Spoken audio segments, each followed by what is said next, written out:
Hello everyone! Welcome back to my channel. So, nandito tayo for another reaction video, guys. Mga ka-EDSI, mga kasulit kalingap. Siyempre, no, shoutout po sa lahat ng always nanonood sa atin. Live stream, pa-uploads, premiere, or eto nga, no, reaction video. At kung bago ka pa lang sa aking channel, click the subscribe button at ang tiny bell. Siyempre guys, support and subscribe Kalingap Rab, Kuya Bal Santos Matubang, Ate Edna, sa lahat ng kanilang kasamahang K-Boys, KRT Boys, no? At ang small Kalingap Vloggers. So ating re-reactionan ay ang upload po ni Kalingap Dan, or tawag dito, ano kasi, in-interview niya si Ryan tungkol sa EDSI. Yan, si Kalingap Dan po ang nag-interview dito, no? Siyempre, kung gusto nyo ng full video ay sa channel po ni Kalingap Dan. At support nyo na rin ang kanyang channel. And shoutout sa mga ka-EDSI at ka-Danjoy. Ayan, so tuloy natin guys. Umpisahan na natin ito. Natin ang EDSI, Edu at BMC. Ano ang mga nakikita mo na hindi nakikita ng mga viewers sa camera? Grabe ang tanong, Kalingap Dan. Ano ang nakikita mo, Ryan, na hindi daw nakikita namin ng mga viewers sa camera? Or yan ang sinasabi nating behind the scene or off cam, no? Ano nga ba? Sasabihin nga ba ni Ryan ang kanyang nakikita off cam? Ayan. So, syempre tuloy natin, guys. Ano ang bulong mo? Madami. Madami? Sige nga. Bawal sabihin. Yun lang. Sayang, Kalingap Dan. Marami daw siya nakikita. Ang problema, sabi ka nun eh. Bawal sabihin. Oh, yun lang. Oy, magbubulong ka na lang. Ay, sabi, ibulong mo na lang sa amin kung ano ba yung nakikita mo. Kahit kunting-kunti lang. Ayan, diba? Para naman magkaroon kami ng idea, no, ng mga viewers. Tuloy natin, guys. Bakit ba? Secret lang na.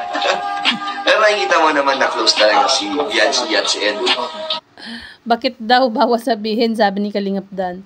Kalingap Dan, tanong mo dyan, tanong mo kay Kalingap Rab. Bakit bawal sabihin yung off camera? Ayan. So, nakikita naman daw ni, pangalan nito, ni Ryan, na close si Edu at Beyonce. So, ano masasabi nyo doon, guys? No? Ang masasabi ko doon, sagutin ko ang sarili kong katanungan, ano? Ang masasabi ko dyan, pag close na, ibig sabihin nun, may pagkakaintindihan na yung dalawa. So, siguro, either mutual, no? Ituloy nyo na lang, ano yung mutual. Oh, no? Baka ganun na sila.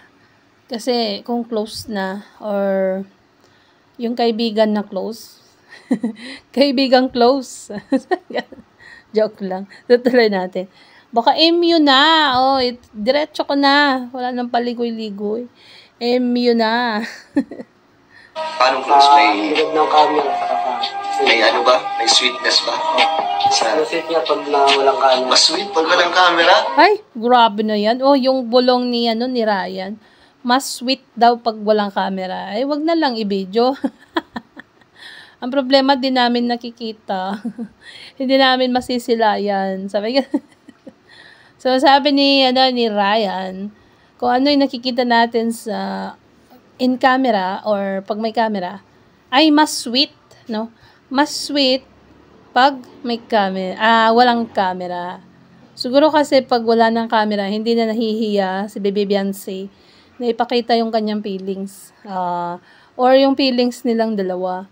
Hindi na sila nahihiya na ipakita dahil wala namang nagka-camera. Kaya kung magkasama sila, ay sana ay walang makakapag-BTS, ano? Kasi, syempre, alam ng ibang tao na sikat sila, baka mamaya ay may mag-video sa kanila, no? At yun ay i-upload. Yun ang nakakaano, no? Malalaman kung anong ginagawa nila.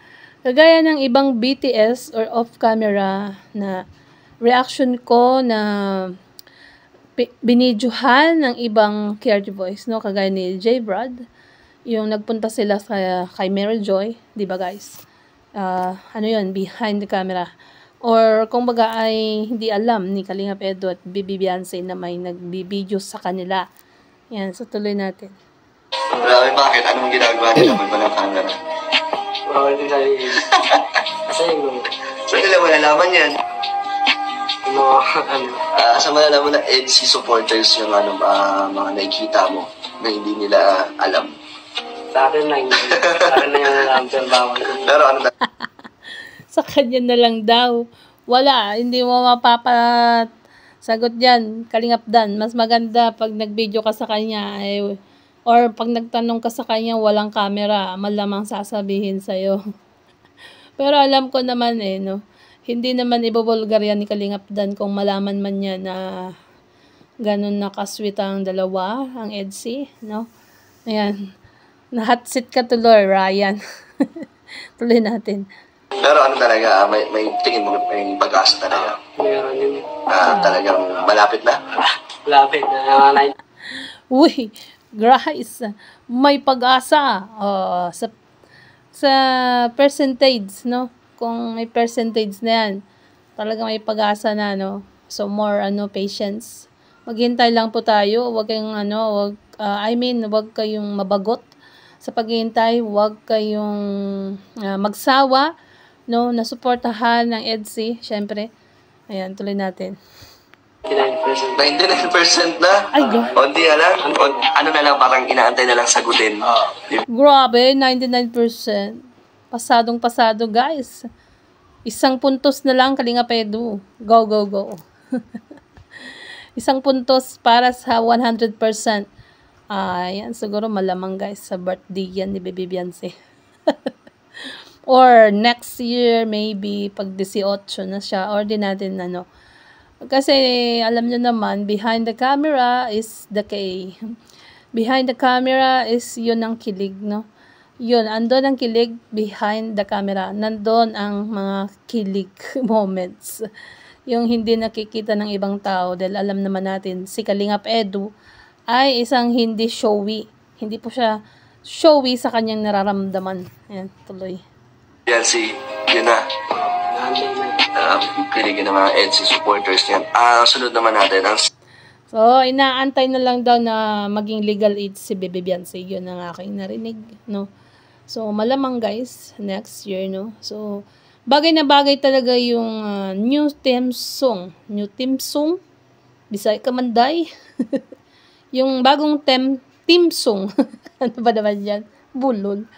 Yung bagong theme song ng EDC, Sandali na Lang. So, kung di nyo pa yan napakinggan, ay mayroon tayong upload, no? Copyright yan, in-upload ko para sa inyo. Mayroon akong upload dyan, 4 minutes. At nakikita nyo yung dalawang kamay na magka-holding hands. Yun ang thumbnail niya, guys. So, kung di nyo pa napanood, panoorin nyo na po. At saka, syempre, congratulations sa lahat ng marathoners, lahat ng Team EDC, sa lahat ng supporters ng EDC. At syempre, congratulations kay Kalingap Rob. Dahil may another 1 million views ulit ang EDC. Another 1 million. So, equivalent nun ay 12 na ang may 1M views sa lahat ng episode ng EDC, no? So, guys, malapit na. Malapit nang makamit ng mga solid EDC ang 17. 5 videos to go. 5 videos to go. So, ang may nakikita ko dyan, no, sasabihin ko sa inyo, may nakikita ko dyan yung episode 7 and 14, guys, ay parehas po ang views. Magkadikit lang. No? Episode 7 and 14, magna 900k na po yun. Magkadikit lang po ang views. So, pwedeng pagsabayin nyo. I-alternate nyo. No? Tapos, episode 21, tama ba? Episode 21, uy, baka 1 million. Basta abangan nyo sa live ko, sasabihin ko yung halos magkakadikit ang views. Dahil chinek ko po kanina yung mga episode ng EDC na malapit ng mag 900k. So, syempre, magandang gabi sa lahat. So, hanggang dito na lang po ang ating reaction video. Magandang umaga, tanghali o gabi, saan man kayo naroon ngayon. Ayan. So, God bless po and ingat po palagi. Syempre, support and subscribe Kalingap Rab, Kuya Bal Santos Matubang Ated na sa lahat ng kanilang kasamahang Kalingap Vloggers. Ang ating YouTube channel, no? Yan, huwag niyong kalimutan. So, syempre, ang mga KRT Boys, ang mga small Kalingap Vloggers. Support nyo rin, guys, para sa kanilang mga beneficiaries. Sa kanilang paglingap. Ayan, bye po. See you again, guys. Love you all. Mwah!